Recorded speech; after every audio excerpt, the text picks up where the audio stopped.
রাজাকারের বাচ্চারা বলে এখনো ঢাকা বিশ্ববিদ্যালয়ের গোলাম আজমের ছবি টাঙ্গায়।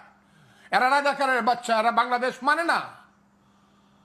যারা নিজামীর ছবি, গোলাম আজমের ছবি ওখানে টাঙ্গায়, যারা এরা বাংলাদেশ মানে না। এদের ভিতরে হলো পাকিস্তান। এটা এনসিপি তো টাঙ্গায় না, এটা হচ্ছে ছাত্র শিবিরের কাজ। ওহো, ছাত্র শিবিরই তো বলতেছি আমি।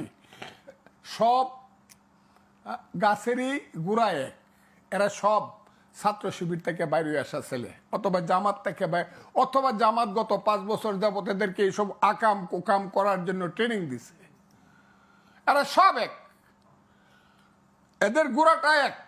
এখন এনসিপি হইতে পারে, তারা এবি পার্টি হইতে পারে, অন্য পার্টি হইতে পারে, বৈষম্য বিরোধী ছাত্র, কিন্তু এদের গুড়াটাও এক। হ্যাঁ, এরা ইয়াজিদের বংশ। বাংলাদেশের রাজনীতি এরা হলো ইয়াজিদের বংশ।